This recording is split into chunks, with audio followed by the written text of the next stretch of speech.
My name is John Bitoff. I'm a retired Navy Rear Admiral, and I'm talking to you from my former residence here on Yerba, Buena Island. Stepping through these doors, you are really walking into history. This wonderful old home was built in 1900, well, it was actually started in 1898, and was completed in 1900 for the commandant of the first Navy Training Center on the west coast of the United States, which was located on Yerba, Buena Island. If the walls of this building could speak, it would be a grand history lesson.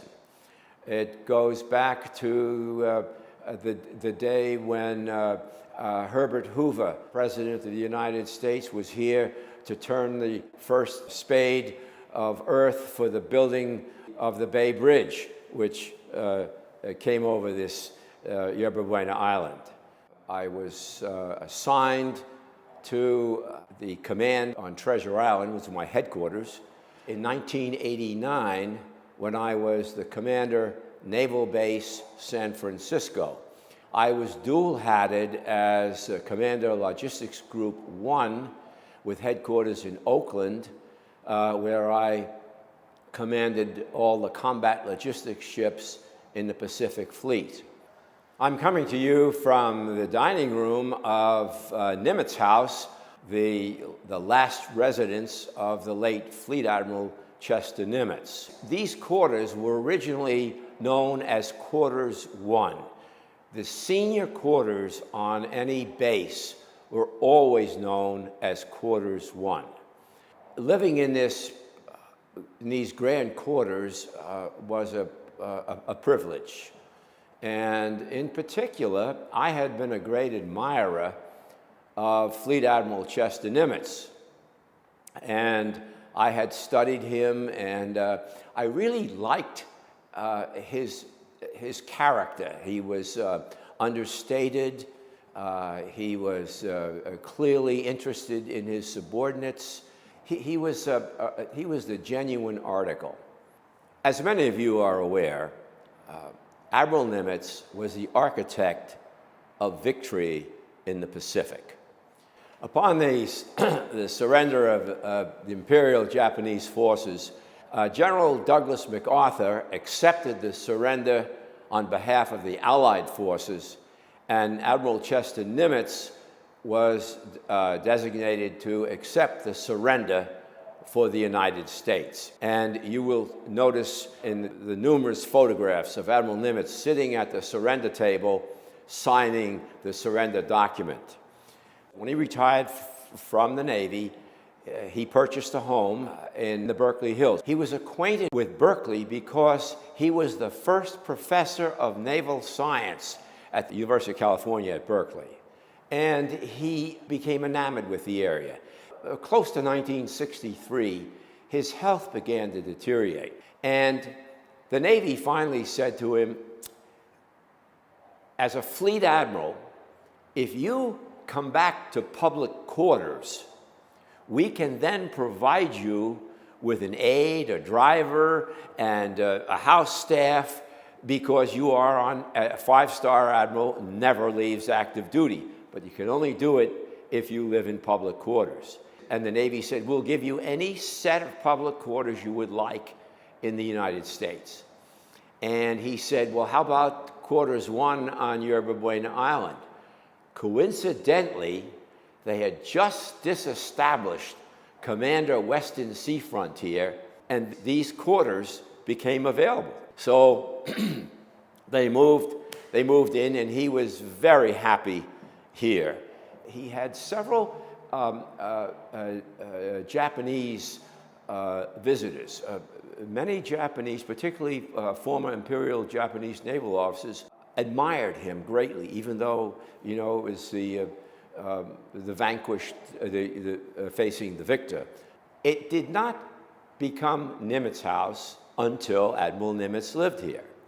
And it was not a formal designation. It just it seemed appropriate to call it Nimitz House, and it remained that way from then on. Treasure Island Museum asked me to provide a tour of these quarters.